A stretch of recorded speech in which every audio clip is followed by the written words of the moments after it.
The clock struck midnight, and my sister raised her champagne flute with that rehearsed smile that had deceived everyone for 36 years. She clinked her spoon against the crystal, commanding silence from the 60 elite guests packed into the penthouse. Her voice dripped with manufactured sweetness as she made her announcement. "To Maya," she declared, her eyes finding me in the shadows near the kitchen entrance. "To the one who always shows up empty-handed, desperate, still trying to prove she belongs. Don't stress, little sister. I had the caterers set aside leftovers so you won't go hungry this week." My parents erupted in laughter. Her husband joined them. The entire room treated me like the family joke, their collective mockery filling the expensive air. I didn't react. I didn't cry. I simply raised my glass of tap water and spoke with crystal clarity. To the sister whose lease I just terminated, the silence that crashed down was deafening. That was the moment their perfect world started crumbling. Before I reveal how I evicted my entire family during a Chicago blizzard, drop a comment telling me where you're watching from.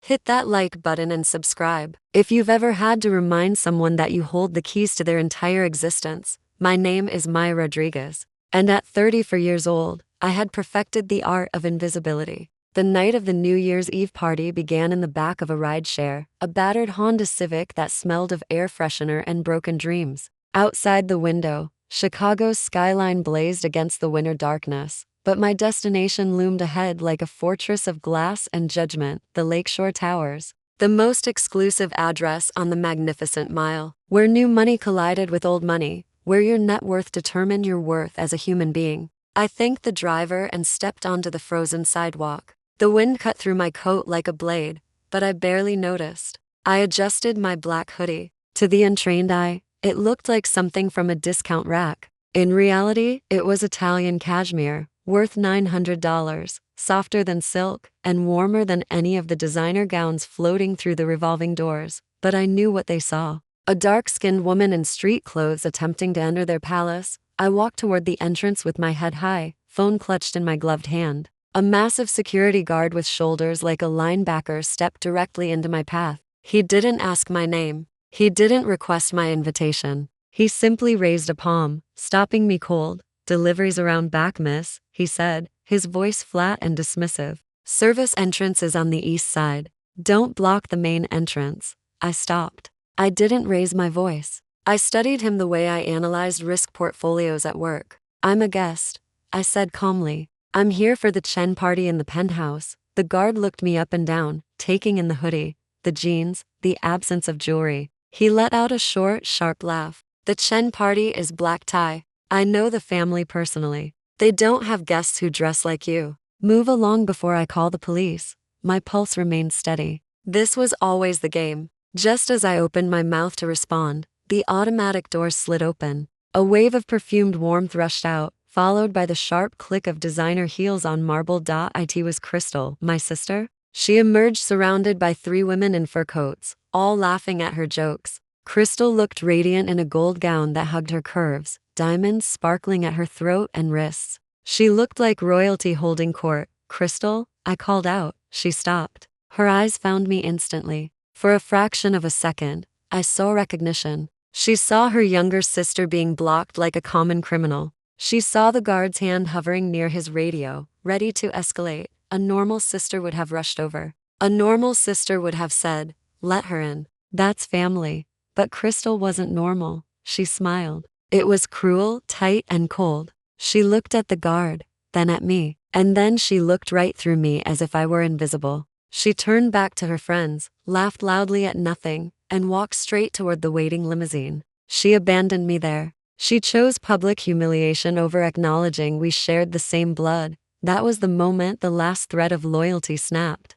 I didn't feel sadness. I felt the cold precision of a surgeon preparing for an operation. I looked at the guard again. I pulled up the QR code on my phone, the VIP invitation that had been automatically sent to all family members, the one Crystal had forgotten to block. "Scan it," I said. My voice was low, but carried enough authority to make him blink. He pulled out his scanner, smirking, ready for it to beep red so he could physically remove me. He aimed the red laser at my screen. The device let out a cheerful, melodic chime. "Valid entry. VIP guest. All access privileges." The smirk vanished from his face. He looked at the device, then back at me, his mouth opening and closing like a fish gasping for air. I didn't wait for the apology I knew he wasn't capable of giving. I pushed past him, my shoulder brushing his uniform, and walked into the lobby. The marble floors reflected massive crystal chandeliers above. I stepped into the elevator and pressed the button for the penthouse suite. As the doors closed, shutting out the cold and the guard's humiliation, I checked my banking app one final time. The transfer was complete. Everything was in position. I was ready for war. The elevator ride was swift and silent, a stark contrast to the noise that exploded when the doors opened on the top floor. Bass thumped against my chest. The air smelled of expensive cologne, roasted lamb, and desperation. The penthouse was packed with Chicago's elite. Surgeons, attorneys, venture capitalists, all posturing, all proving they belonged. I moved through the crowd like a shadow. My dark outfit made me stand out in the sea of gold, silver, and ivory. Heads turned, eyes narrowed. I heard the whispers. Who is that? Is she with catering? Did someone let the staff stay for the party? Maya? The voice was sharp, cutting through the music. I turned to see my mother, Patricia. She held a champagne flute, standing next to a tower of macarons. She looked impeccable in an ivory gown that complemented her lighter complexion. She didn't smile. She didn't open her arms. She looked at me the way someone might look at a stain on expensive silk. Hello, Mother, I said. She stepped closer, invading my space, her hand reaching out to tug at my hoodie collar as if trying to hide it. You actually came? She hissed, keeping her voice low so her friends wouldn't hear. And you wore that? Did you lose your mirror, Maya? Or are you trying to embarrass us deliberately? I came to see family, I replied, stepping back from her grasp. Family respects aesthetics, she snapped. Look at your sister. Look at Crystal. She glows. She commands attention. And then there's you, so dark. You stand in corners and absorb light. You look like a bruise on a perfect peach. The words were old. I had heard variations since I was 6 years old. The colorism in my family wasn't subtle. It was weaponized daily. Crystal, with her caramel skin and loose curls, was the prize. I, with my deep brown skin and tight coils, was the mistake. Find a seat, she said, waving dismissively toward the back. Not at the main tables. Those are for investors and people who matter. I had a spot set up near the kitchen for the children and nannies. You'll fit better there. Try not to speak to anyone important.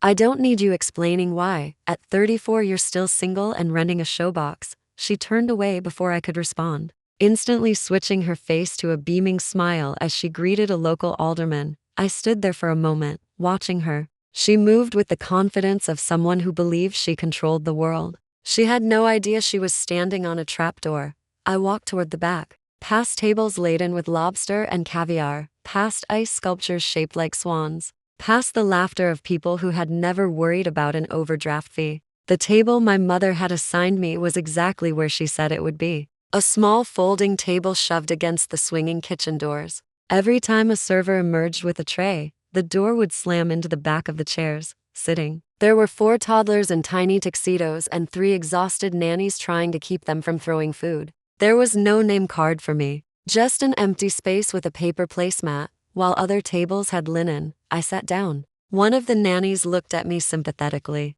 Rough night? She asked softly. I looked at the main table in the center of the room. I saw Crystal sitting on her husband Devin's lap, laughing as he fed her a strawberry. I saw my father Marcus pouring expensive bourbon for his friends, pointing at Devin and bragging about family success. They looked untouchable. No, I told the nanny, my eyes fixed on my sister's diamond bracelet. It's not a rough night. It's a perfect night. I reached into my pocket and pulled out my phone. I opened the email draft I had prepared for days ago. The subject line read, Notice of immediate lease termination, legal eviction. My finger hovered over the send button. I watched them eat. I watched them drink wine that cost more than my first apartment. I decided to wait. I wanted them full. I wanted them high on their own arrogance. Because the higher they climbed, the harder the fall would be. I sat back in the folding chair, crossed my legs, and waited for the toast. The countdown had begun. The music faded to a dull thrum as a shadow fell across my table.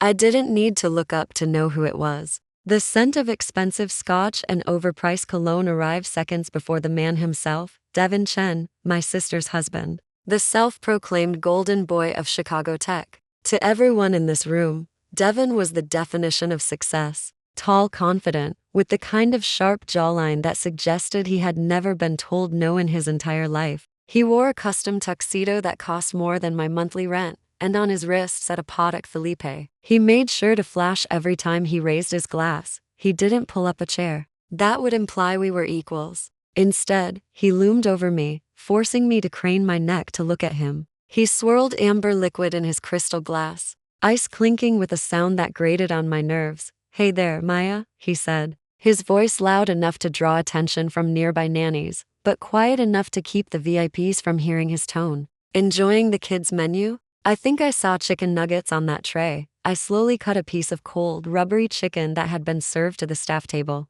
"It's fine, Devin," I said, keeping my eyes on my plate. "Is there something you need?" He laughed, a short, sharp bark. "Need from you? Oh, Maya, you're hilarious." "No, I just wanted to check on the less fortunate. Crystal was worried you might feel out of place, with everyone else being accomplished." I set my fork down. The metal clattered against cheap ceramic. I took a deep breath, centering myself. This was his favorite game. He called it advice. I called it emotional warfare. He took a sip of scotch and leaned closer, his voice dropping to a conspiratorial whisper that felt like slime. "Look, I was talking to Alderman Brooks over at the main table. We were discussing the future of the economy. Big shifts happening, Maya. Massive opportunities. And it got me thinking about you." I remained silent, my face a mask of indifference. "You can't keep doing this freelance computer thing," he continued, waving vaguely at my hoodie. "I mean, look at you. You're 34. No benefits. No 401,000. No stability. It's embarrassing for Crystal. People ask what her sister does and she has to make things up. She tells them you're between opportunities. It's charitable, really." He paused, waiting for me to beg for his wisdom. When I didn't, he smiled, revealing teeth whitened to an unnatural brightness. "I've got an idea for you," he said, tapping his temple. "I was looking at your hands. Strong hands. The service industry is booming. Have you thought about cosmetology? Maybe nail tech school?" The insult landed with surgical precision. It wasn't just a suggestion. It was a microaggression wrapped in fake concern. He was telling me that a black woman with my skin tone, in his eyes, belonged in service. Bowing over someone's feet, scrubbing calluses, not sitting in boardrooms. "My cousin runs a salon in Pilsen," he went on, pleased with his own benevolence. "I could probably make a call. Get you a discount on certification. It's cash heavy, Maya. Good for people like you. People who might have trouble with credit checks and bank accounts." I felt anger rise in my chest, hot and suffocating. But I forced it down. I pushed it into the same cold storage where I kept knowledge of his bank balances. He thought I was destitute. He thought I was a charity case. He had no idea that the freelance computer thing he mocked was actually algorithmic trading and risk management for 4 of the largest hedge funds in New York. I looked up at him, finally meeting his gaze. His eyes were glassy with alcohol and arrogance. "That's an interesting suggestion, Devin," I said, my voice steady and emotionless. "But I've been doing some reading lately about the tech sector." He rolled his eyes, clearly bored. "Oh, reading blogs. That's cute. I read about your company," I continued, ignoring his jab. "Techwave Solutions. I saw the press release about your series of funding round. 12 million valuation. That's impressive." Devin straightened, his chest puffing like a peacock. Finally, a topic he loved, himself. "Yeah,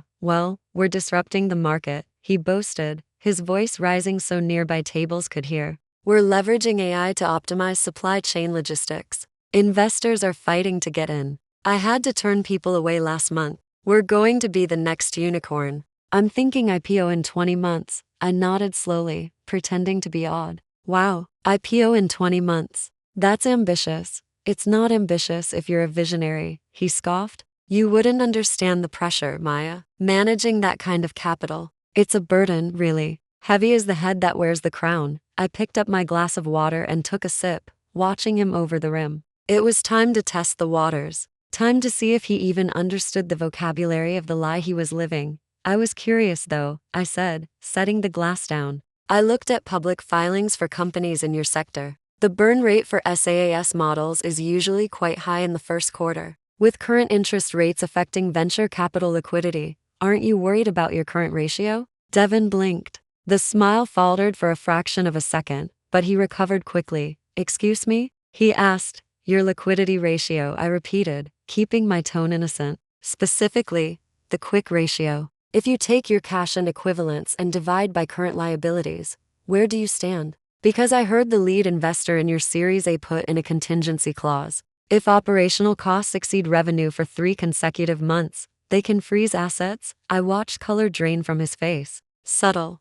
But there. His eyes darted sideways, a classic tell. I had just used terminology no nail tech student should know. I had touched the third rail of his anxiety. He didn't know I knew about the investor clause. He thought that was secret, buried between him and his empty bank account. He laughed, but it was nervous, hollow. He took a large gulp of scotch. Wow, he said, shaking his head. You really have been reading blogs, haven't you? Throwing around buzzwords you don't understand. Liquidity ratio. Did you Google that in the Uber on the way here? He leaned down again, his face inches from mine, alcohol overpowering. Let me give you real advice, Maya, he hissed, the mask of the benevolent brother-in-law slipping completely. Stop trying to sound smart. It doesn't suit you. You don't know the first thing about finance. You don't know about burn rates or investors or assets. You're a 34-year-old woman wearing a hoodie at a black tie gala. He poked a finger at the table right next to my hand.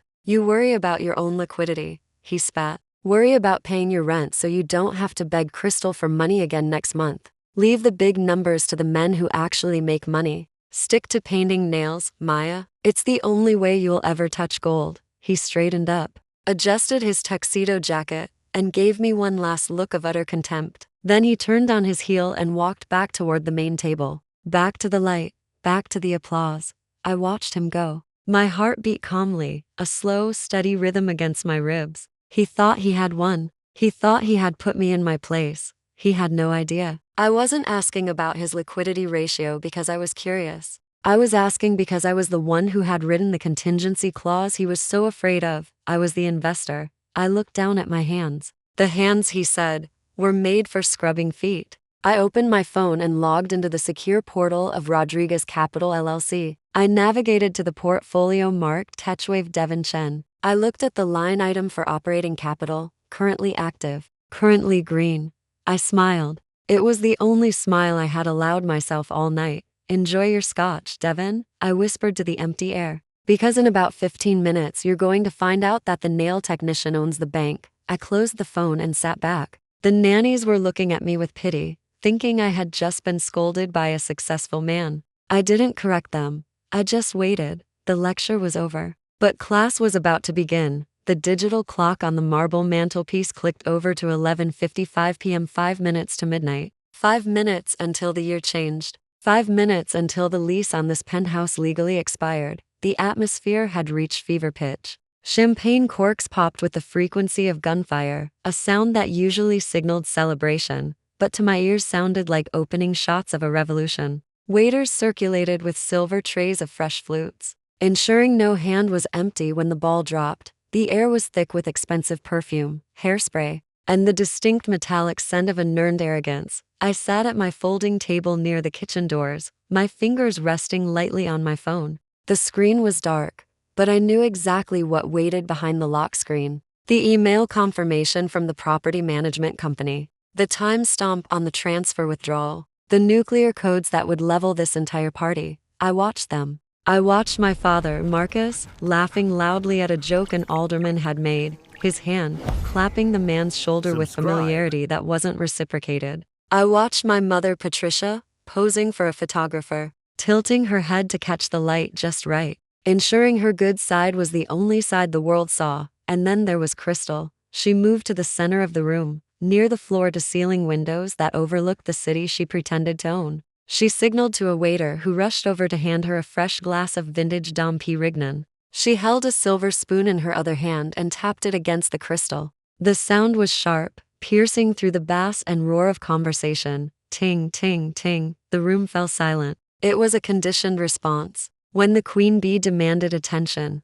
the hive obeyed. The music lowered. 60 pairs of eyes turned toward her. She stood there bathed in soft chandelier glow, her sequin dress shimmering like liquid gold. She looked beautiful. I couldn't deny that. She had the kind of beauty that demanded tribute. But I knew the rot beneath the sequins. Thank you, everyone, Crystal began, her voice breathless and giddy. Thank you all for ringing in the new year with us. Devin and I are so incredibly blessed to have you in our home. A murmur of appreciation from the crowd. Someone shouted, "We love you, Crystal." She giggled, a sound that made my stomach turn. When we look around this room, we see success, she continued, gesturing broadly. We see power. We see Chicago's future. And it makes me so proud to stand beside my husband, Devin, who has worked tirelessly to build our empire. Devin stepped up beside her, puffing out his chest, looking every bit the conquering hero she described, completely ignoring the fact that his credit card had been declined for gas 3 weeks ago. But, Crystal said,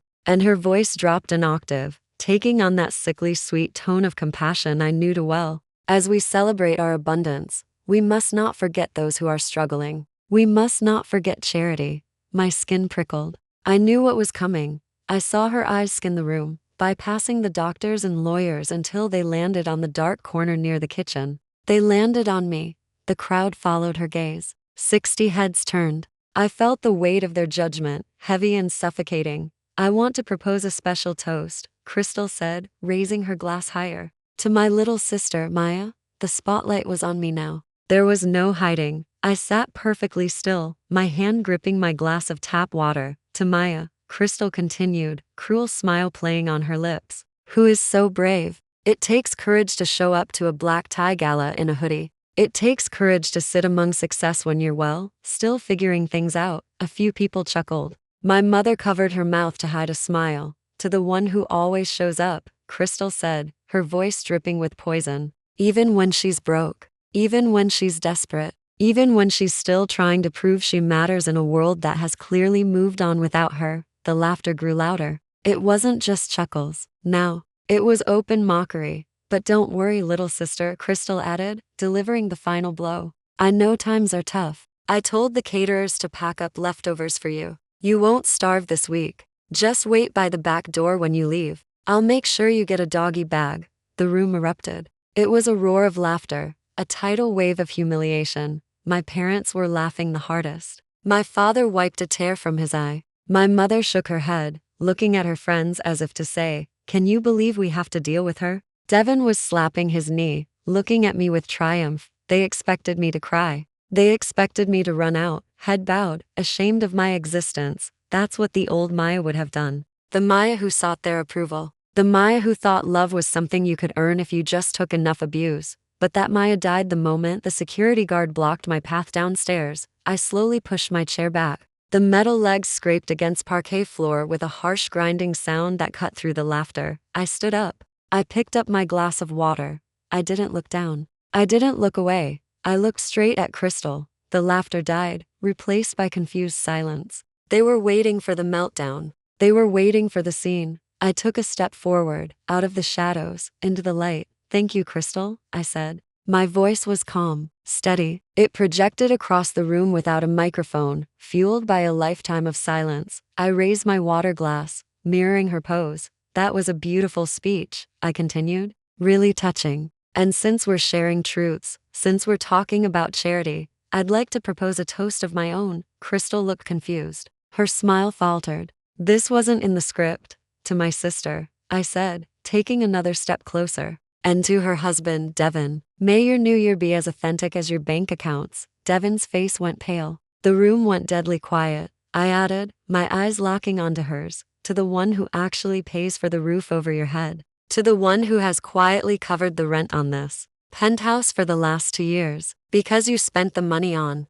handbags and trips to Cabo. Gasps rippled through the crowd. Crystal opened her mouth to speak, to deny it. But I didn't let her. To the one whose rent account I just closed, I declared, my voice hard as steel. At midnight, Crystal? That's into minutes. When that clock strikes 12, this lease is terminated. I took a sip of water, the cool liquid soothing my dry throat. You're not the owner of this penthouse, I said, lowering the glass. You're a squatter. And I'm the landlord. The silence that followed was absolute. It was the silence of a bomb detonating, stripping away the facade, leaving nothing but naked, ugly truth. I checked my watch. 1 minute to midnight. 1 minute until eviction. Happy New Year, family. The silence that followed my declaration was suffocating, thick enough to choke on. For 3 seconds, the only sound in the penthouse was the distant hum of the refrigerator and the wind howling against the floor-to-ceiling windows. Then Devin shattered it. "You're insane," he screamed.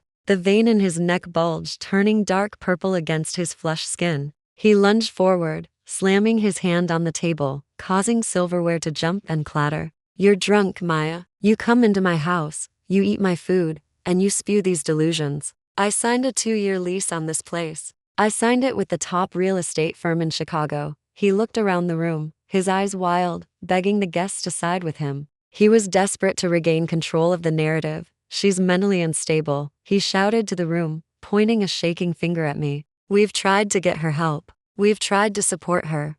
But this is too much. This is harassment." My mother, Patricia, rushed to his side, clutching her pearls, as if physically pained by my existence. "Oh, Maya," she wailed, her voice trembling with fury and embarrassment. "How could you? Ruining your sister's big night with these lies. You're jealous. We all know you're jealous. But to make up something this ridiculous, you need professional help." Devin straightened, emboldened by my mother's support. He pulled his phone from his tuxedo pocket. "I'm calling the police," he announced, his voice booming with false authority. "I'm having you removed for trespassing and harassment. You want to play games? Fine. You can explain your little landlord fantasy to officers while you sit in a cell." The guests shifted uncomfortably. I saw a few people checking their watches, wondering if they could slip away before police arrived, but I didn't move. I didn't run. I didn't even blink. I watched Devin dial those 3 numbers, his fingers clumsy with rage. I watched him hold the phone to his ear, his eyes locking onto mine with pure hatred.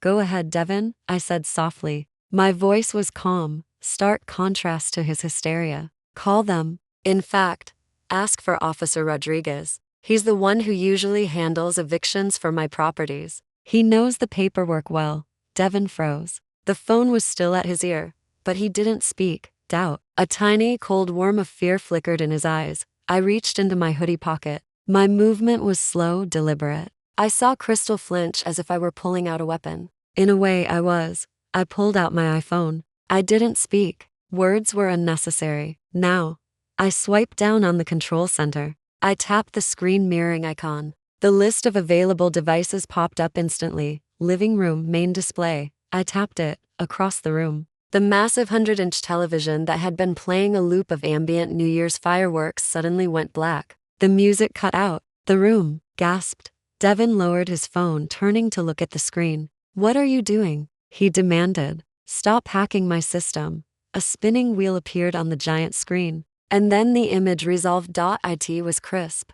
High definition. Undeniable.it was a legal document. A deed of trust recorded with the Cook County Clerk's office. At the very top, in bold, undeniable letters, was the owner's name, Rodriguez Capital Holdings LLC. Below that, a digital signature matching the one on my driver's license. The room went deadly silent again. But this time, the texture of the silence was different. It wasn't awkward. It was stunned. It was the sound of 60 wealthy, intelligent people simultaneously realizing they had been lied to. I swiped left on my phone. The image on the TV changed. Now it was an email chain. The font was large enough for everyone in the back to read. The subject line read, "Notice of default and lease termination." The sender was me. The recipient was Crystal.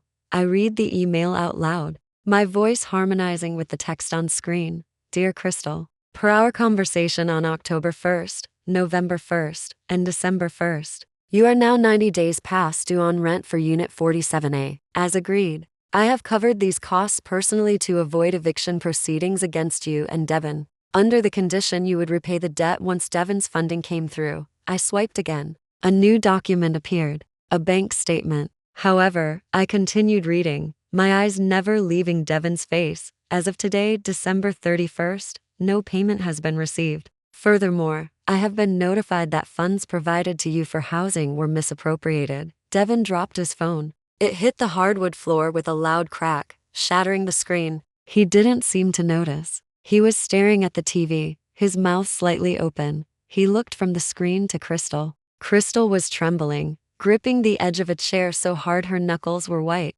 She looked like a trapped animal. Devin, a voice called from the crowd. It was Alderman Brooks. He stepped forward, brow furrowed. He looked at the screen, then at Devin. Devin, the alderman said, his voice grave. That document looks authentic. Is this true? Does her company own this building? Devin stammered. He looked around wildly. No, it's a trick. She's good with computers. She photoshopped it. It's a deep fake. I swiped again. This time it wasn't a document. It was a video. Security footage from the building's lobby, dated 3 months ago. It showed me sitting in the management office, signing a stack of papers. The building manager, a man many guests recognized, was shaking my hand. Congratulations on the acquisition, Miss Rodriguez, the manager said clearly in the video. We're happy to have Rodriguez Capital taking over the property. I paused the video. I looked at the crowd. I bought this building 3 months ago, I said, addressing the room.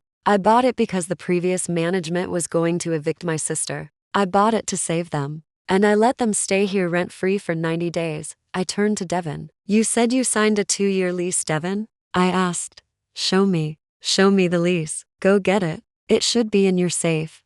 Devin didn't move. He couldn't move. Because there was no lease. There never had been a 2-year lease. There was only a month-to-month agreement. Crystal had begged me for, keeping the truth from her husband so he could continue playing big shot CEO. The whispers started then. Low, like buzzing bees, then growing louder. She owns the building. Did you see the LLC name? Wait.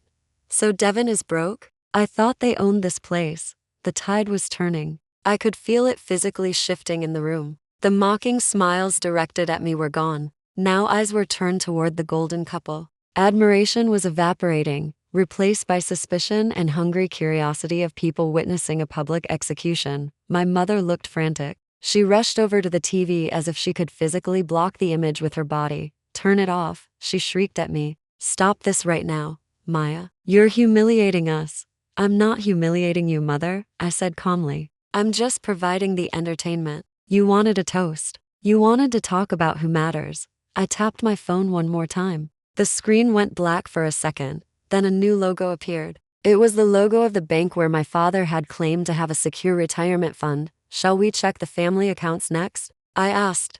My father Marcus went pale. He sat down heavily in his chair, clutching his chest. Devin finally found his voice. It was strangled, desperate. Get out, he whispered. I tilted my head. Excuse me? Get out of my house, he screamed, lunging toward me again. I didn't flinch. I just pointed at the TV screen where the eviction notice was still glowing bright and cruel. Your house? I asked. I checked the time on my phone. It's 12:01, Devin. Happy New Year. And according to this document, you are currently trespassing on my property. I looked at the security guard who had blocked me downstairs. He was standing by the elevator, watching the scene unfold. He looked terrified. He realized he had stopped the owner of the building. Security, I said, my voice cutting through the noise. The guard snapped to attention. Yes, ma'am. These people are no longer tenants, I said, pointing at my sister and her husband. Please escort them out. Devin looked at the guard. He looked at his guests. He looked at me, and for the first time all night, I saw the arrogance shatter completely. He wasn't the CEO anymore. He wasn't the golden boy. He was just a man who had been caught in a lie too big to carry, and I was the one holding the receipt. The 100-inch ultra-high definition screen that usually displayed my brother-in-law's vanity slideshows was now glowing with stark white light, blinding in the dim room, acting like a spotlight of truth no one could look away from. The image was crystal clear. A screenshot of an email, zoomed so every pixel was sharp, every letter a dagger. A T, the top left corner. The logo was unmistakable. A stylized R intertwined with a C in gold font. Rodriguez Capital Holdings LLC below the logo. The sender field read, Management Office, the Lakeshore Towers. The recipient field read, Maya Rodriguez, owner. The subject line was highlighted in bold red. Final notice of default and immediate lease termination. Unit 47 tenants Devin and Crystal Chen. I stood silently by the television, hands clasped behind my back, watching the room process the information. It takes the human brain a moment to reconcile two conflicting realities. For years, these people believed Crystal and Devin owned this penthouse. They believed I was the charity case, Now the screen was telling them the exact opposite. I saw Alderman Brooks squinting at the text. I saw my mother's mouth opening and closing like a fish out of water. But mostly I watched Devin. Devin was staring at the screen with the intensity of a man watching a car crash in slow motion. His eyes darted from the logo to the subject line, then down to the body of the email. I knew exactly what he was reading because I had written the response myself just 5 hours ago. The text on screen read, "Dear Miss Rodriguez, per your instruction, we have prepared the eviction notice for the tenants in Unit 47A. The tenants are currently 90 days past due on their lease payments. As the owner of the unit, you have the right to remove them immediately upon expiration of the current month-to-month agreement at midnight on December 31st. Please confirm if you wish to proceed with security enforcement. 90 days past due." The words hung in the air, heavy and suffocating. Devin blinked. He shook his head slightly, as if trying to shake off a hallucination. He stepped closer to the screen, his polished dress shoes clicking on hardwood. He reached out a trembling hand, almost touching the glass, as if checking if it was real. 90 days, he whispered. His voice was hoarse, stripped of all earlier arrogance. He turned around slowly. He didn't look at me. He didn't look at the guests. He looked straight at his wife. Crystal was standing by the grand piano, clutching her champagne glass so tightly I thought it might shatter in her hand. Her face, usually flushed with excitement of being center of attention, was now ghostly ashen gray. She looked small. The sequins on her dress no longer looked like gold. They looked like cheap plastic trying too hard to shine. She tried to smile, a reflex action, but her lips only twitched nervously. "Devin," she squeaked. Her voice was thin, high-pitched, terrified. "Devin, honey, don't look at that. It's a trick. She's good with computers. I told you she hacked the system." Devin didn't blink. He ignored her plea. He walked toward her, his movements stiff and mechanical. The crowd parted, sensing violence radiating from him. Not physical violence, but emotional violence of a man whose entire world was collapsing. He stopped 2 feet in front of her. The room was so quiet you could hear wind howling against the glass outside. "Crystal," Devin said, his voice dangerously low. "Why does that email say we are 90 days past due?" Crystal took a step back, bumping into the piano. It made a discordant sound. I don't know," she stammered. "Maybe a clerical error. You know how banks are." "A clerical error," Devin repeated. "A clerical error is a misplaced decimal point. A clerical error is a wrong date. This says 90 days, Crystal. 3 months." He took another step closer, invading her space. "On the 1st of October, I transferred $15,000 to the joint account for rent. On the 1st of November, I transferred another $15,000. On the 1st of December, I transferred $15,000 more." He held up 3 fingers, shaking them in her face. $45,000, Crystal. That's $45,000 that left my business account. I saw the transaction logs. I signed the checks." He paused, breathing hard. His eyes were wide, searching her face for an answer, for a lifeline, for anything that would make sense of this nightmare. So if the building management didn't get the money, and if Maya here says she had to cover it to stop us from being kicked out, he let the sentence hang there unfinished. The implication was clear enough for everyone to understand. "Where is the money, Crystal?" The question cracked through the room like a whip. Crystal looked around wildly, seeking an ally. She looked at her mother, Patricia, but even Patricia looked confused and frightened now. She looked at her friends, but they were all studying their manicures or looking at the floor. I paid it," she lied, but the lie was weak, lacking conviction. "I sent the wire transfers. Maybe they got lost. Maybe Maya intercepted them. Yes, that's it. She stole the money." I let out a short, dry laugh from my spot by the TV. "I stole the money?" I asked, cutting in. "Crystal, do you really want me to pull up the bank records for the joint account? Because I have access to those too, since, you know, I had to co-sign for that account because your credit score was below 500. Crystal flinched as if I had slapped her. "Do you want me to show them the transaction history?" I continued, my voice relentless. "Do you want everyone to see the $5,000 charge at Hermes on October 2nd? Or the weekend trip to the Four Seasons on November 5th? Or the cash withdrawals at the casino?" Devin froze. He turned his head slowly to look at me, then whipped back to face his wife. "Hermes," he whispered. "The casino." Crystal burst into tears. It was an ugly, desperate sound. No, no," she sobbed. I needed to look the part, Devin. You said image is everything. You said we needed to look successful to get investors. I bought the bags for us. For the brand. Devin looked at her as if seeing a stranger. For the first time, he noticed the sapphire necklace around her neck, the designer shoes on her feet, the customized clutch in her hand. He looked at the trappings of wealth she had draped herself in, and he realized they weren't symbols of success. They were tombstones of his company.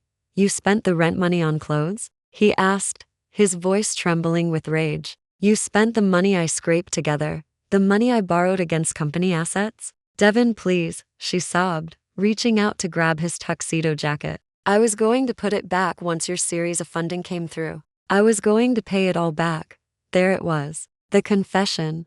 Devin shoved her hands away. He looked disgusted. There is no series of funding, Crystal, he screamed, losing control completely. The deal isn't closed. Why do you think I needed this party to go perfectly? I needed investors to see we were stable. I needed them to see the penthouse. He ran his hands through his hair, messing up the perfect gel style. He looked manic. And now they know we're being evicted. Now they know I'm married to a thief. And they know my broke sister-in-law is actually the one pulling the strings. He laughed, a hysterical, broken sound. He spun around to face the crowd, spreading his arms wide. Did you hear that, everyone? Did you hear the lady of the house? She spent $45,000 on handbags while we were living on charity. The guests were whispering furiously now. Phones were out. People were recording. This was better than any reality TV show. This was destruction of a dynasty in real time. Crystal sank to the floor, her dress pooling around her like spilled mercury.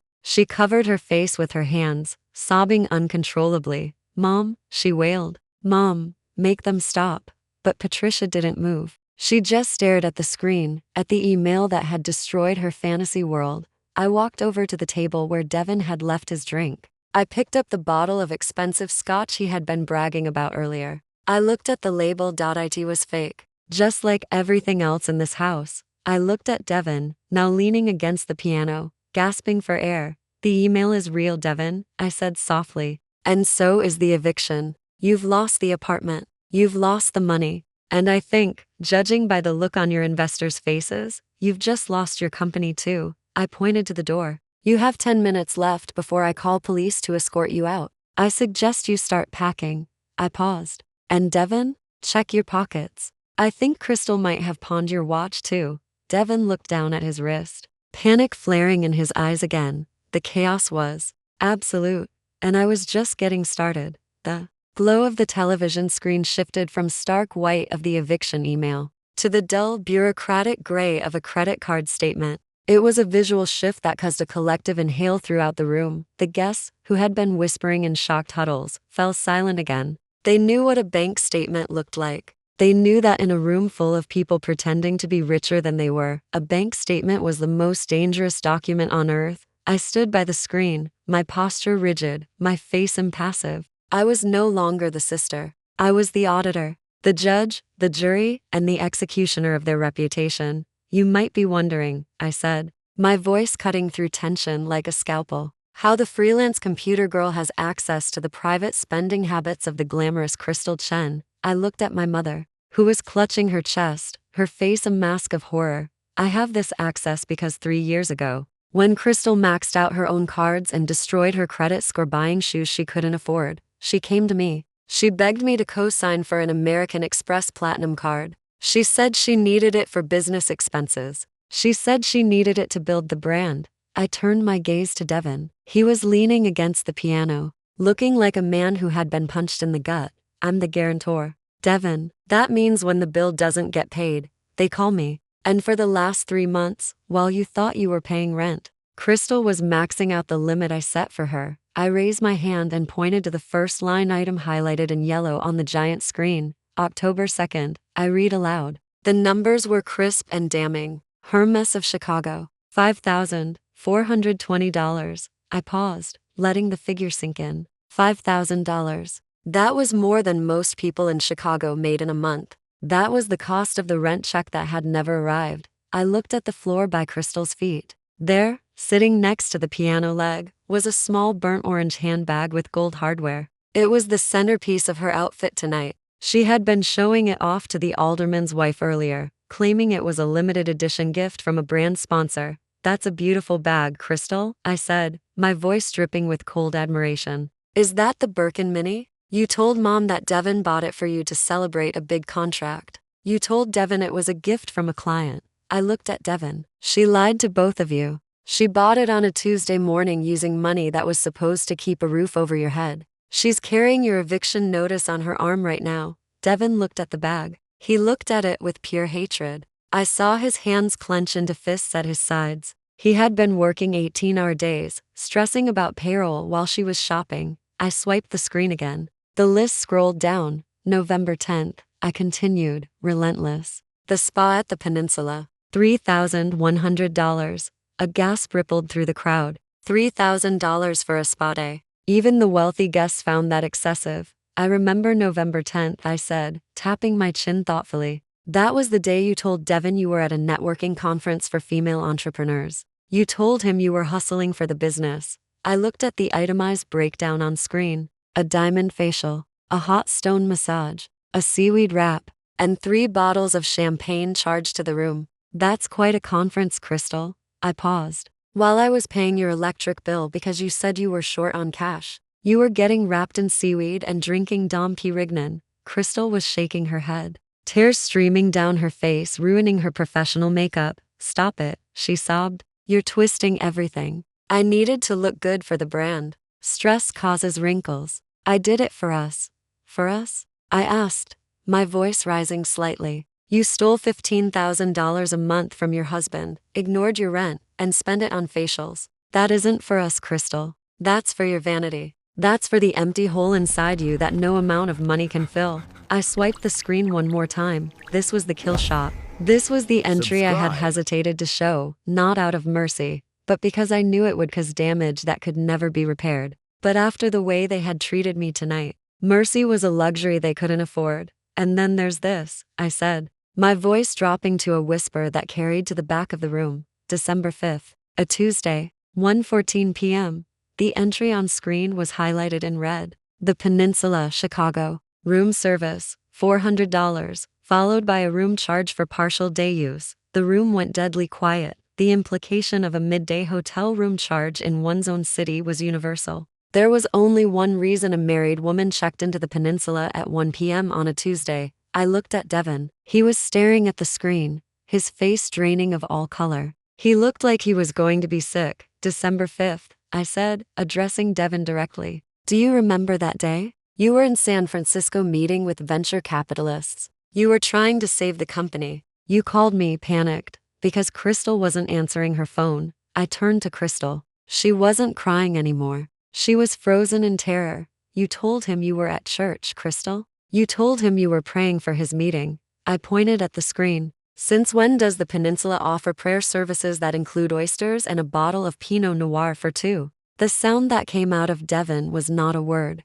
It was a guttural noise, a sound of pure animal pain. He looked at Crystal. The question in his eyes was clear. Who was it?" Crystal shook her head frantically. No, Devin. It was a meeting, a business meeting. I met a potential investor. We just ordered lunch, in a hotel room," Devin whispered. His voice cracked. "You met an investor in a hotel room while I was begging for money in California." I watched the realization wash over him. It wasn't just the money. It wasn't just the lies. It was the humiliation. She hadn't just bankrupted him. She had emasculated him. She had used his money, the money he thought was paying for their home, to finance an afternoon tryst with someone else. I leaned back against the wall, crossing my arms. "You took the rent money," I said, summarizing the evidence like a closing argument. "You bought a bag to impress people you hate. You went to a spa to escape a life you don't work for. And you went to a hotel to betray the husband who has been drowning, trying to keep you afloat." I looked at the crowd. They were looking at Crystal with disgusted fascination.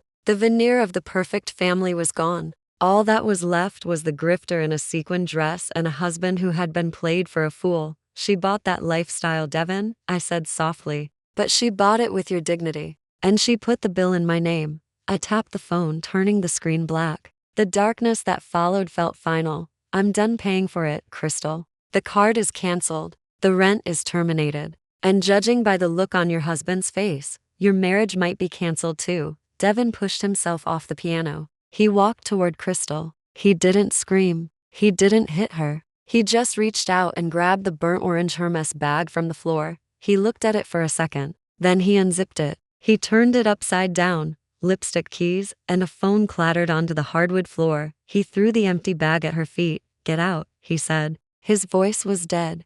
Crystal looked at the bag, then at him.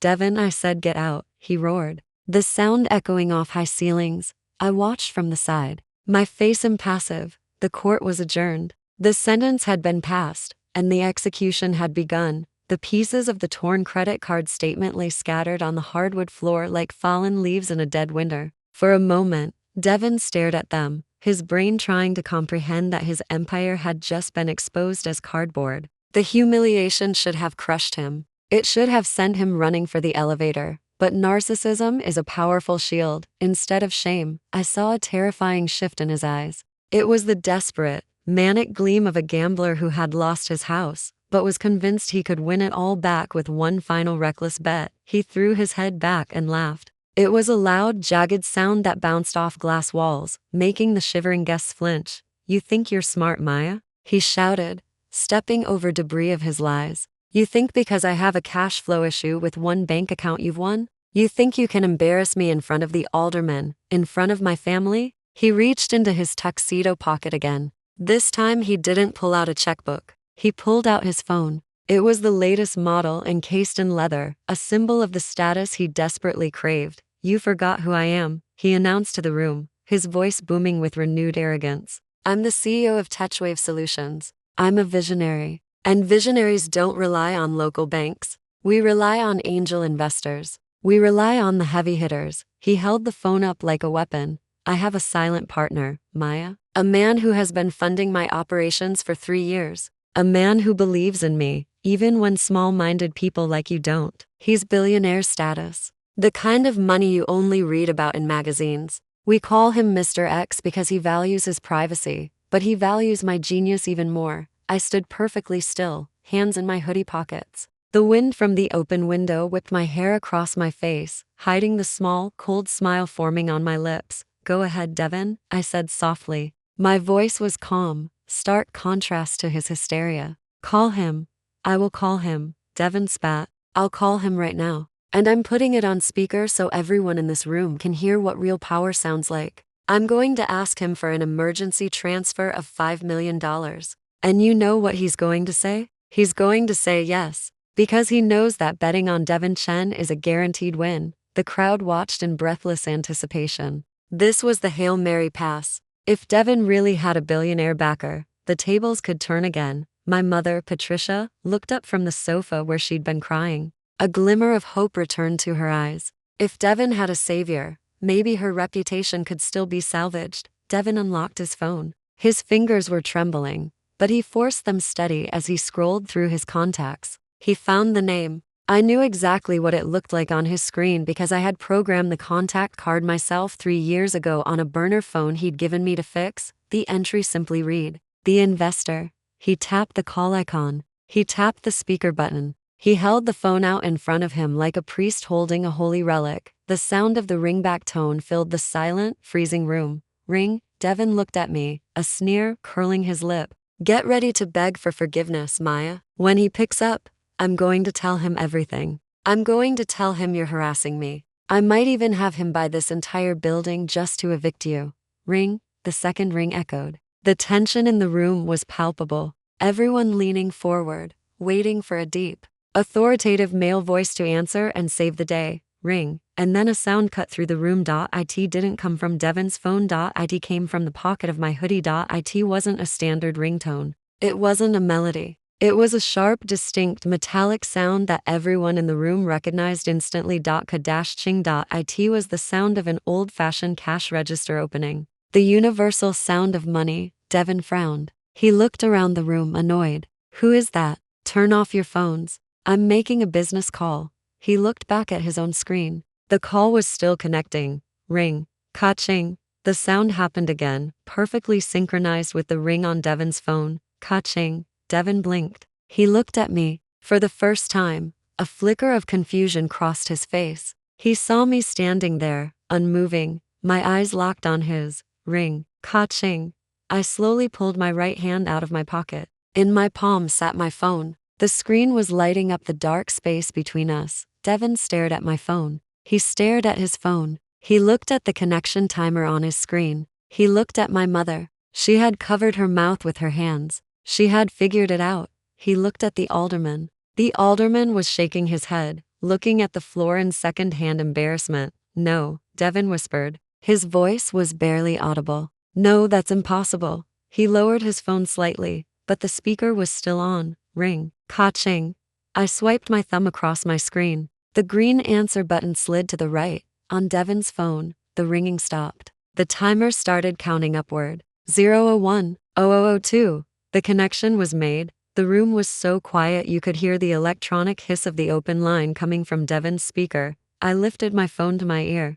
I didn't break eye contact with him. I watched the color drain from his face until he looked like a corpse standing upright. I spoke into my phone, but I didn't need to. My voice rang out from the speaker in his hand, creating a terrifying stereo effect. My real voice and my electronic voice speaking in perfect unison. Hello, Devin, I said. Devin dropped his hand as if the phone had suddenly turned red hot. He didn't drop it, but he lowered it, staring at the device as if it were a bomb. You, he choked out. You, yes, I said into the phone. The voice from his speaker echoed back, cold and distorted. This is Mr. X, or should I say Miss X? Devin took a step back. He shook his head violently. No, I've spoken to him. I've spoken to the investor. He's a man. He has a deep voice. He sends me emails.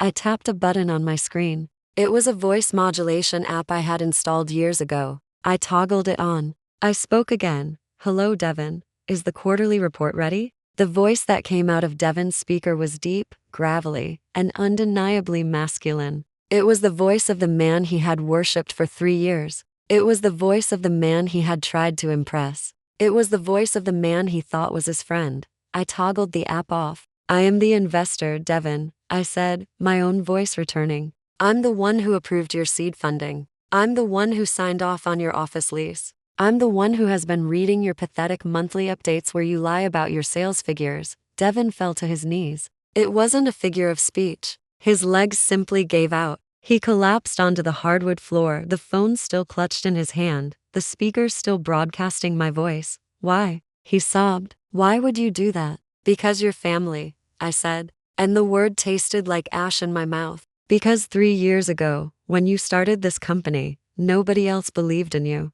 The banks laughed at you. My parents didn't have the money. Crystal was already spending more than you made. I saw you struggling. I saw you trying. And despite everything, despite how you treated me, I wanted you to succeed. I thought if you succeeded, you might finally be happy. And if you were happy, maybe you would be kind. I walked over to where he was kneeling. I looked down at him.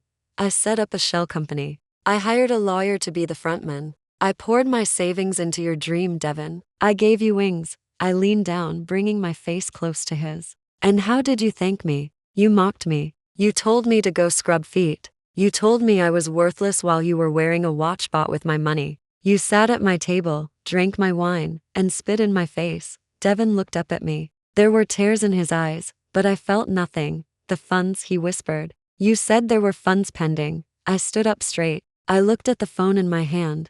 I'm glad you called, Devin, because I've been meaning to give you an official update on your application for emergency capital. I spoke clearly into the phone, so his speaker would broadcast it to the entire room, regarding the request for $5 million from Touchwave Solutions. I paused. The silence stretched. Application denied, I said. I pressed the red button on my screen. The call ended. A sharp click echoed from Devin's phone, followed by the dial tone. He stayed on his knees, staring at the blank screen. The angel investor was gone. The money was gone. The illusion was gone. All that was left was a man kneeling before the woman he had called a failure, realizing too late that she was the god of his small, fragile world. The wind was now howling through the open floor-to-ceiling windows, carrying with it the biting chill of the Chicago winter. The temperature in the penthouse had plummeted, turning breath into small white clouds of vapor. but while everyone else was shivering from the cold, my mother, Patricia, was shaking from something else entirely. It was a vibrating, volcanic rage that had finally erupted after 30 years of dormancy. She looked at me, standing there in my warm hoodie, holding the phone that controlled her entire universe. And she snapped. The mask of the composed high society matriarch fell away. She didn't look like the wife of a successful man anymore. She looked feral. Her eyes were wide and bloodshot. Her perfectly styled hair was being whipped around by the wind, and her lips were pulled back in a snarl that revealed her expensive veneers. "You demon!" she screamed. The sound tore through the room, louder than the wind, louder than the confusion of the guests. She lunged at me. It happened in slow motion. I saw her hand reach out, her manicured claws hooking into the air, aiming straight for the phone in my hand. She didn't want to hit me. She wanted to destroy the evidence. She wanted to smash the screen that was broadcasting the truth about her golden child. "Give me that phone," she shrieked. "Stop this right now." She was fast, fueled by adrenaline and humiliation, but I was ready. I had spent a lifetime dodging her emotional blows. Dodging a physical one was instinctive. I didn't step back. I didn't cower. I simply pivoted on my heel, a smooth, calculated movement to the left, like a matador stepping aside for a charging bull. My mother's momentum betrayed her. Her hands grasped at empty air where my phone had been a second before. She stumbled forward, her high heels catching on the thick, expensive rug. She flailed, trying to find her balance, but it was too late. She crashed heavily onto the velvet sofa behind me, burying her face in the cushions. It was an undignified, clumsy fall that stripped away the last shred of her elegance. A gasp went through the room. To see Patricia Rodriguez, the woman who prided herself on never having a hair out of place, sprawling on a couch like a barroom brawler was shocking. She scrambled up immediately, her face flushed a deep, blotchy red. She pointed a shaking finger at me, her chest heaving. "You're sick," she spat, her voice trembling with venom. "You're a sick, twisted girl. Look at what you're doing. You're destroying your sister's life. You're ruining her reputation in front of everyone who matters." She took a breath, and then she said the words I knew were coming. The words she had used to dismiss my pain since I was a child. "You're jealous," she screamed. "You've always been jealous. You can't stand that Crystal is happy. You can't stand that she found love and success. You want what she has. And because you can't have it, you want to burn it down." The word hung in the freezing air. Jealous? I looked at my sister, huddled in the corner, sobbing over a fake handbag and a cheating husband. I looked at my brother-in-law, staring at the floor, a broken man, with no company and no dignity. And then I looked at the eviction notice still glowing on the screen. I started to laugh. It was a cold, dry sound that had no humor in it. "Jealous?" I asked. My voice was low, but in the sudden silence of the room, it carried to every corner. "You think I'm jealous of this?" I gestured around the room. "I'm jealous of a mortgage that isn't paid. I'm jealous of a marriage built on lies and hotel room hookups. I'm jealous of a closet full of clothes bought with stolen money." I stepped closer to the sofa where my mother sat, towering over her. "No, Mother, I'm not jealous. I'm disgusted. But you're right about one thing. I've always known exactly who you are. And I remember exactly when I stopped caring about your approval." I looked her dead in the eye. "Do you remember my 18th birthday?" I asked.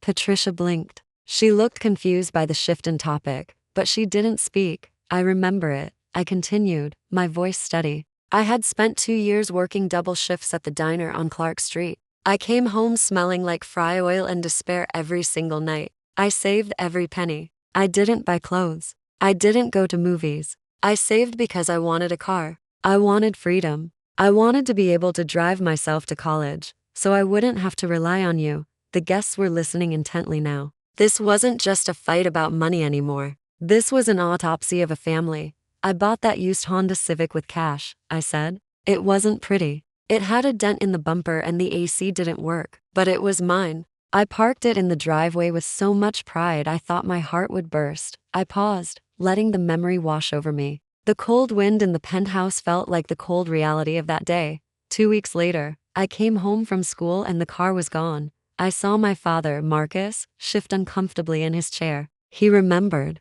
Of course he remembered. "I thought it had been stolen," I said. "I called you, crying. I was frantic." "And do you remember what you told me, Mother?" Patricia looked away. She picked at a loose thread on the sofa cushion. You told me not to worry, I said, my voice hardening. You said, we sold it, Maya. We needed the money. You told me it was for a family emergency. You made me feel selfish for even asking about the money, I continued. You said we were in a financial bind. You made me feel guilty for even questioning it. I took a step closer, leaning down so my face was level with hers. But it wasn't a financial bind, was it? I turned to look at Crystal. Her face was buried in her hands, but I knew she could hear me. 3 days after you sold my car, Crystal came home with bandages on her face. A ripple of shock went through the crowd. You sold my car, the car I scrubbed floors to buy to pay for Crystal's nose job, I said. The words came out like bullets. And you didn't even try to hide it. When I asked you why, do you remember what you said? Patricia stayed silent, her jaw locked tight. You said, Crystal needs this, I quoted, mimicking her dismissive tone perfectly. You said she was depressed about her profile. She needed to look refined to get into a good sorority. She needed to fix her nose so she could find a husband. I stood up straight, addressing the room. Refined. That's the word she used. Because my sister's nose, the nose she inherited from our grandfather, was too wide, too ethnic, too Latina for my mother's taste. So she stole my hard work. She stole my property to surgically erase our heritage from my sister's face. I looked back at my mother.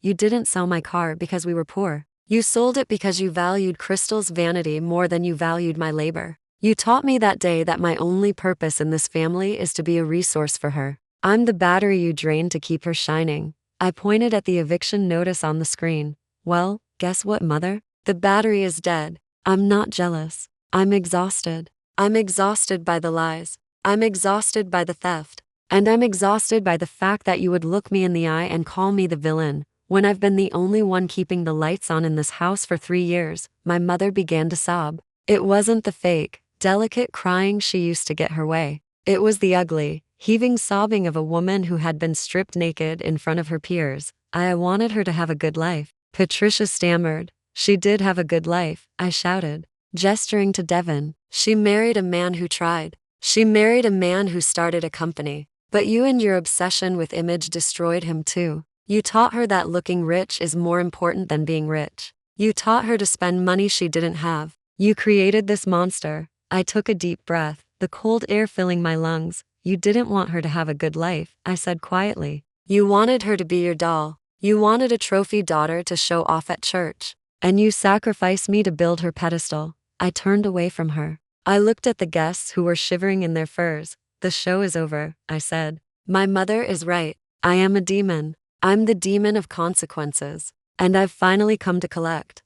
I walked to the center of the room. I pulled something from my bag. It was small, velvet, deep blue. I opened the box. Inside was a sapphire necklace, the stones catching what little light remained. And speaking of collecting, I said, my eyes finding Crystal again. That necklace you're wearing. The one you told everyone was an anniversary gift. Crystal's hand flew to her throat, covering the sapphire pendant. That belonged to Grandma Elena, I said. I bought it for her with my first big bonus. I spent 6 months searching for that specific stone because it matched her eyes. I gave it to her on her 80th birthday. She wore it every single day. I paused. She was wearing it in the hospital bed when she died. The room was silent. After the funeral, it went missing. The nurse said she handed the personal effects bag to you, Mother. But when I asked about it, you said it was lost. You said the undertaker must have stolen it. You let me believe a stranger had robbed our grandmother's corpse. I pointed at Crystal. But it wasn't a stranger.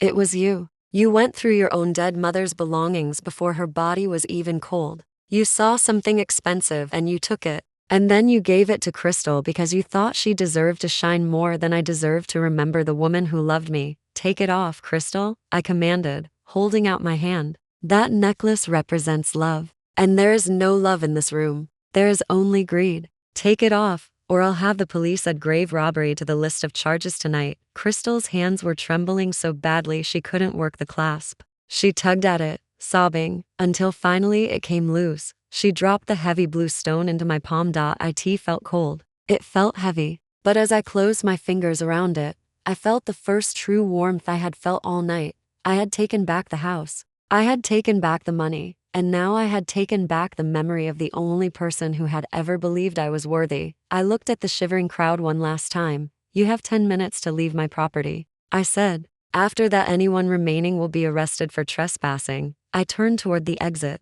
The sapphire safe in my pocket. The queen had reclaimed her crown. The sapphire necklace was safe in my pocket. Its cold weight, a reminder of the justice I had finally claimed. But I wasn't done. The financial debts were settled. The stolen property was recovered. But there was one debt left to address. It was a debt of potential, a debt of a life I was supposed to live, but was stolen from me by the very man who was supposed to protect my future. I turned my attention to my father. Marcus was standing by the fireplace, his hand resting on the mantel as if he needed it to hold him up. He looked old. He looked tired. But I felt no sympathy. I only felt the jagged edge of a memory that had cut me every day for 16 years. I reached into my wallet. This time I didn't pull out a digital device. I didn't pull out a bank statement. I pulled out a piece of paper. It was folded into a tiny square, worn soft at the creases. It was yellowed with age, and if you looked closely, you could see where clear tape had been carefully applied to hold it together after it had been torn in half. I unfolded it slowly.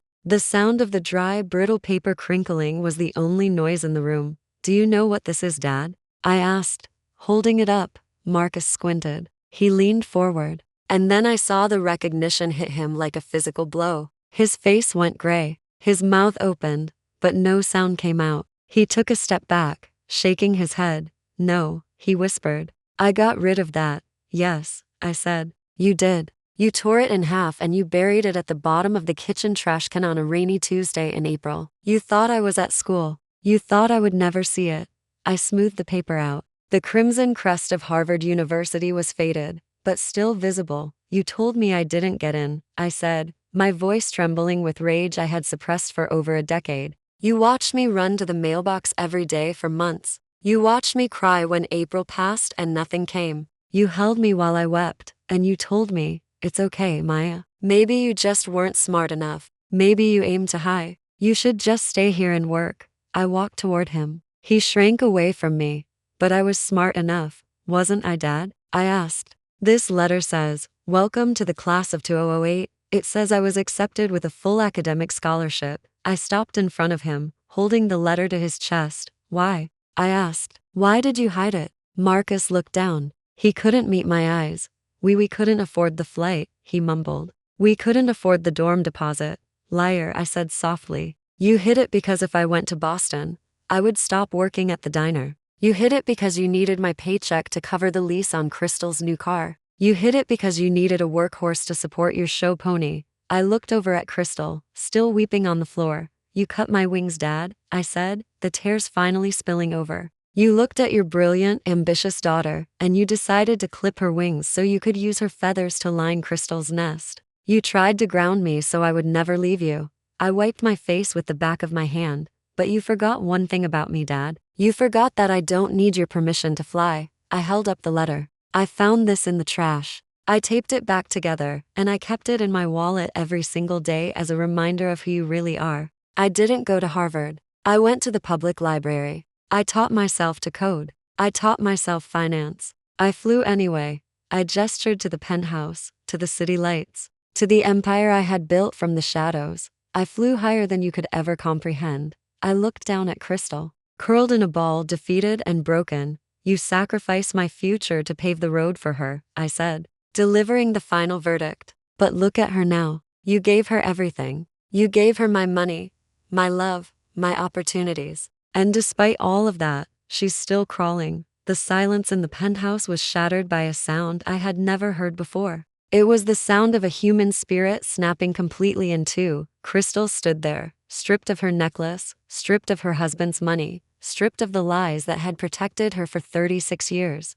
The guests were gone. The music was dead. All that was left was the truth, and the truth was driving her insane. "You ruined everything," she screamed. The sound tore at her throat, raw and animalistic. She looked around wildly, her eyes landing on the table beside her. There, resting on a silver platter next to the untouched tower of red velvet cake, was a long serrated knife. It was meant for cutting the first slice at midnight. It was meant for celebration. Now it was a weapon. Crystal grabbed the handle. Her knuckles turned white. She didn't think. She didn't hesitate. She just reacted with the blind fury of a narcissist who had lost control. "I'll kill you," she shrieked, lunging toward me. My mother screamed. My father froze. Devin scrambled backward on his hands and knees, but I didn't move. I didn't flinch. I didn't even raise my hands to defend myself, because I knew something they didn't. I knew who was standing behind the elevator doors. Just as the silver blade caught the light, the elevator chimed.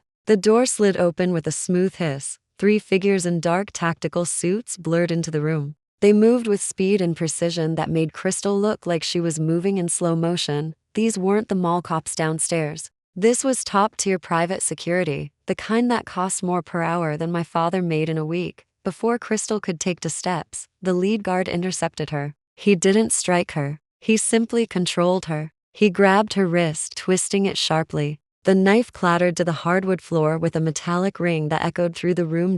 In one fluid motion, he spun her around and forced her to the ground. "Let me go," Crystal wailed, kicking and thrashing. "I'm the lady of the house. Let me go." "You're a threat to the principal," the guard said, his voice devoid of emotion. He pressed her face against the cold floor, securing her hands behind her back with plastic zip ties. The golden child, the beauty queen, was now pinned to the ground like a common criminal. Her expensive dress bunched up, her hair a tangled mess. A 4th man stepped out of the elevator. He walked calmly through the chaos, adjusting his rimless glasses. He was wearing a charcoal wool coat over a sharp suit, holding a leather portfolio. It was Mr. Sterling, my attorney. He stopped in front of Crystal, looked down at her, and then stepped over her as if she were a spill on the rug. He walked straight to me and handed me a document. "Miss Rodriguez," he said, his voice calm and authoritative. "The police have been notified of an assault in progress. They're 2 minutes away." He turned to face the rest of the family. My parents were huddled together near the fireplace. Devin was still on the floor near the window. Mr. Sterling opened a folder and began to read. Assault with a deadly weapon. Attempted bodily harm against the homeowner. Malicious destruction of property. Criminal trespassing. He looked up, his gaze sweeping over my father and mother. "This is an official notice of immediate eviction for cause. The lease is terminated. The grace period is revoked. Because a weapon was drawn, this is no longer a civil matter. It's a crime scene." He checked his expensive watch. "You have 10 minutes to remove your personal effects and vacate the premises. Anything left behind after 10 minutes will be considered abandoned property and disposed of by the cleaning crew.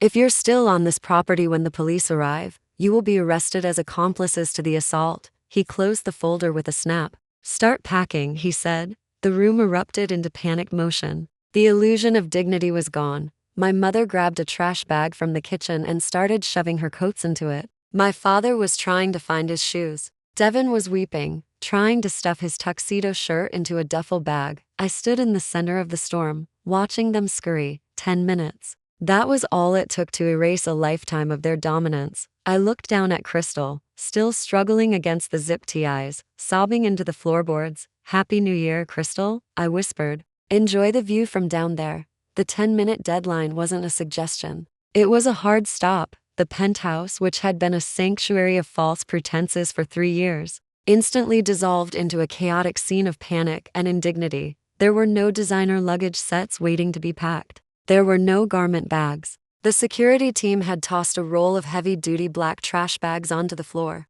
And that was the luggage my family would be taking with them into their new life. I leaned against the marble island in the kitchen, watching the frantic dismantling of their facade. It was a humiliating spectacle. Crystal was on her knees, shoving her collection of silk dresses into a plastic sack. The sequins caught the light one last time before disappearing into the darkness of the garbage bag. It was a perfect metaphor. Her entire identity, all that sparkle and shine, was being treated like refuse. She was sobbing uncontrollably, wiping her nose on the sleeve of a Chanel jacket before stuffing that into the bag too. Devin was no better. He was frantically moving around the bedroom, trying to save his suits. He grabbed armfuls of Italian wool and Egyptian cotton, crushing them into tight balls to make them fit. He looked at his sneaker collection, the limited editions he kept on display shelves, and realized he couldn't take them all. He screamed in frustration, kicking a pair of Jordans across the room. The man who had lectured me about finance was now choosing which shoes to abandon because he couldn't carry them. My mother,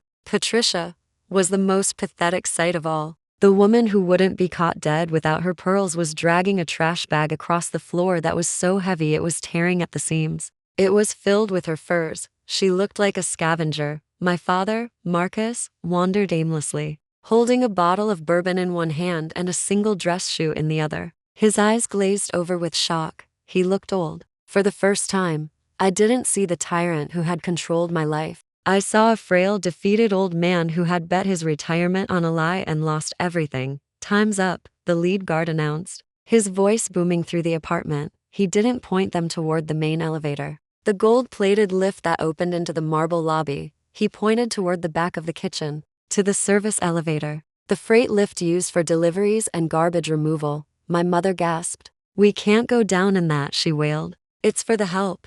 "You're not the help," the guard said coldly. "You're trespassers. Move."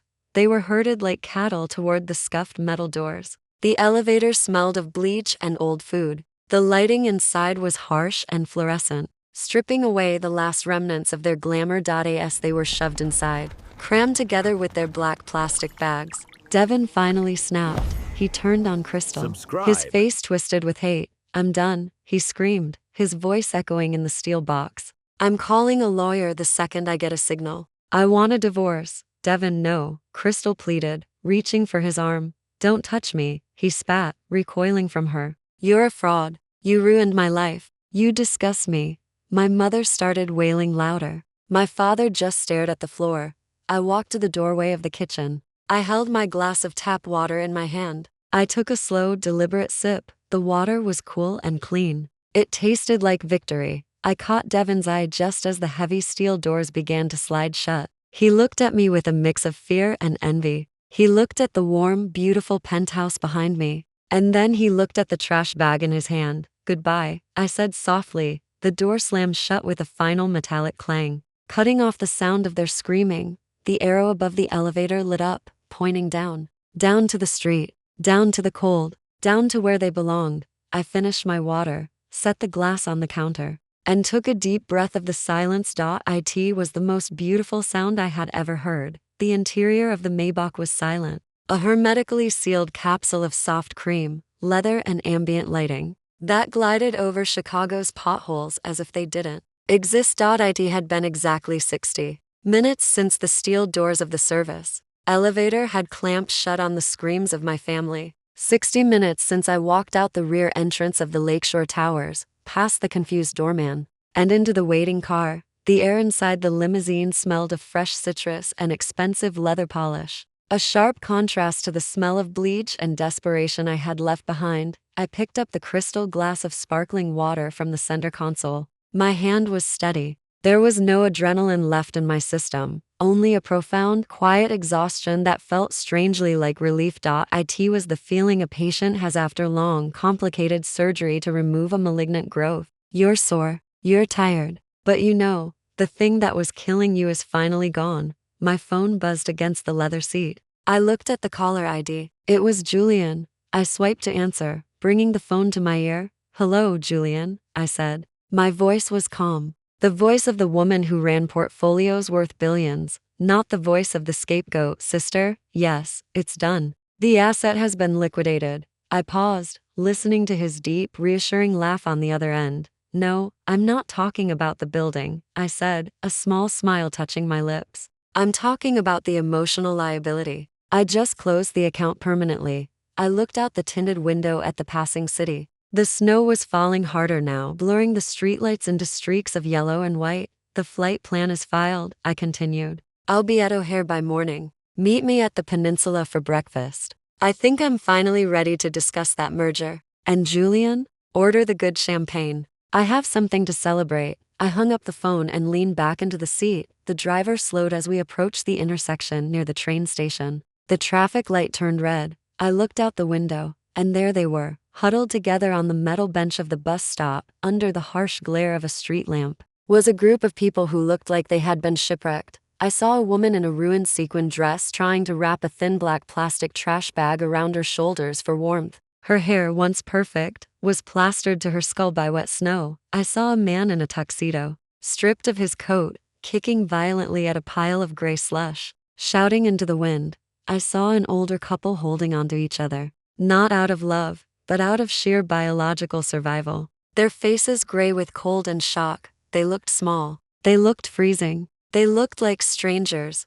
The driver glanced in the rearview mirror. His eyes flicked from the scene outside back to me. He recognized them. "Do you want me to stop, Miss Rodriguez?" he asked softly. "It's 15 degrees out there." I looked at them for 1 second longer. I looked at the people who had drained me dry for 30 years. I remembered the car they sold. I remembered the nose job. I remembered the insults. I remembered the way my mother looked when she tried to steal my phone. If I stopped, they would get in. They would warm up. And by tomorrow morning, they would be explaining how I owed them this. They would be gaslighting me. They would be feeding on me again. "No, Thomas," I said. "Keep driving." The light turned green. The car surged forward, smooth and powerful. I reached out and pressed the button on the door panel. The privacy shade slid up with a soft mechanical whir, blocking the view of the street, blocking the view of the bus stop, blocking them out of my universe forever. I looked down at my phone one last time. The screen was lighting up with a flood of notifications. Texts from unknown numbers, missed calls from borrowed phones, voicemails pleading for mercy. I didn't read them. I went to the settings menu. I selected the option for unknown callers. I pressed block. Then I went to my contact list and selected select all. I pressed delete. The screen went quiet. The digital noise vanished. I took a sip of water and closed my eyes as the car accelerated toward the private airfield. The tumor was gone. The surgery was successful, and for the first time in my life, the silence wasn't lonely. It was free. Maya's journey serves as a powerful reminder that sharing DNA doesn't grant a license for disrespect. For years, she allowed her generosity to be weaponized against her, hoping to buy the love she deserved for free. But she ultimately learned that we teach people how to treat us. True power lies not in seeking validation from those committed to misunderstanding you, but in building a life so solid that their opinions no longer matter. When kindness is met with constant cruelty, the healthiest choice is to sever ties. You're not a resource to be drained. You're a person to be cherished. Hit the like button if you believe your piece is worth more than their approval. Subscribe to join a community that refuses to be silenced. Share this video with someone who needs to know it's okay to walk away, and tell me in the comments below, have you ever had to fire a family member to save your own soul?